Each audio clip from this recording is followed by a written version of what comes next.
આ લોકોની સામે લડે જઈએ છીએ, ધ્યાન એ રાખજો કે લડતા લડતા કે ખતમ ના થઈ જાય. સહકારની જરૂર, ભાઈએ વાત કરી, સહકાર તમે બધાએ ખૂબ આપ્યો છે, પણ હજુ આપણે જેટલા ઘર સુધી નથી પહોંચ્યા એટલા તમામ ઘર સુધી પહોંચવાનું છે.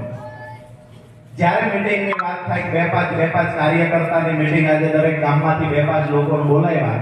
કિશોરભાઈએ મને હમણાં લિસ્ટ આપ્યું, 3 ગામને બાદ કરતા તમામ ગામડાઓમાંથી, મૂળીના તમામ ગામમાંથી લોકો અહીંયા ઉપસ્થિત છે. આનાથી મોટી બીજી કોઈ સફળતા ના હોય. અહીંયા અમે કોઈને ગ્રાન્ટ નથી આપવાના, અમે કોઈને કોન્ટ્રાક્ટ નથી આપવાના.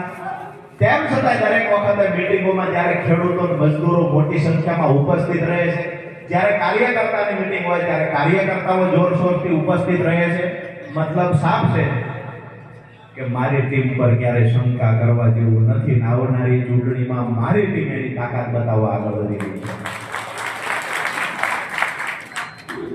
જિલ્લા પંચાયતની આજે જે જિલ્લા પંચાયતની સીટ અને તાલુકા પંચાયતની સીટ વાઇઝ આપણે જે જવાબદારીઓ આપવાની છે એના પણ નામ હમણાં જાહેર કરીશું. એમાં જે મિત્રો હજુ વધારે જવાબદારીઓ લેવા ઈચ્છતા હોય, આ તમામ મિત્રોએ પોતાનું નામ કિશોરભાઈને લખાવવાનું છે.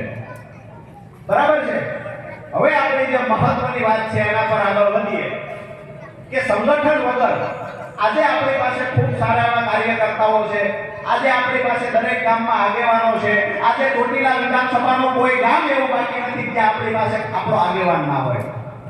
તફાવત હું પહેલેથી કહેતો આવ્યો, ભાજપના કાર્યકર્તા અને અમારા કાર્યકર્તામાં તફાવત એ છે, એમનો કાર્યકર્તા વેચાવ છે અને અમારો કાર્યકર્તા છેલ્લા શ્વાસ સુધી લડી લેવા વાળો કાર્યકર્તા છે.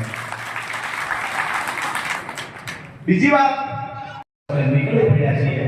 અમારી પીડા એ છે કે રાત દિવસ અમારી બહેનો કામ કરે, એના ઘરે નાનો એવો પ્રસંગ આવે ને એનું ઘરાણું ગીરવે મૂકવું પડે ને આ પીડા રજૂ કરવા દેતી હોય છે. રાત દિવસ મારા ખેડૂતો કામ કરે, 50 વર્ષની કામગીરી. ભાણાભાઈ લગભગ 70 વર્ષ થયા છે. હવે કામ મૂક્યું હોય તો ઠીક છે, ઘણા બધા 80 વર્ષ સુધી કામ કરે, છતાંય અમારો ખેડૂત બાપડો દેણામાંથી બહાર નથી નીકળતો ને આ પીડા રાજુ કરવા નીકળ્યો છે. આપ સૌને એક વાત ચોખવટથી આજે કરી દઉં છું, મારી ઇમરજન્સી ટીમમાં જેટલા પણ સભ્યો છે, જો જરૂરથી લડી શકાય એવું હોય તો જ મારી સાથે ઉભા રહેજો. હવેની લડાઈ આ પારની લડાઈ છે. અત્યાર સુધી જે કાંઈ હતું તે ચાલવા દીધું છે. હવે લડાઈ થશે, પોલીસ સામે આવશે, પોલીસને આંખો બનાવીને ભાજપ મોકલે તો એની સામે લડી લઈશું, તંત્રને આંખો બનાવીને મોકલે તો એની સામે લડીશું. હવે આવનાર સમયમાં મારા ખેડૂતો માટે, ગરીબો માટે માત્ર વાતો કરવા માટે આવેલા નેતાઓ અમે નથી.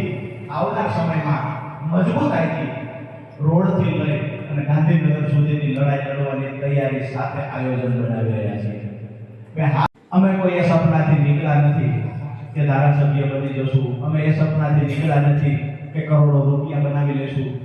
મારું સપનું એ પહેલા પણ હતું, આજ પણ છે કે મારા ખેડૂતોના દેણા માફ કરી દો. અમે ભાજપના કાયમ વખાણ કરશું.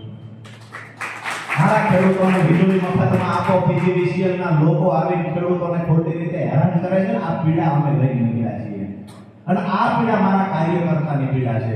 ખોટી રીતે ખેડૂતોને દંડવામાં આવે છે. જ્યારે ભાવની વાત થાય તો ખેડૂતો પોતાનો પાક વેચવા જાય છે, પૂરતા ભાવ આવતા નથી. 3 દિવસ પહેલા વરિયાળીના 3000 રૂપિયા હતા અને આજે વરિયાળીના 1500 રૂપિયા છે. વૈષ્ણવજન તો તેને કહીએ જે પીડ પરાઈ.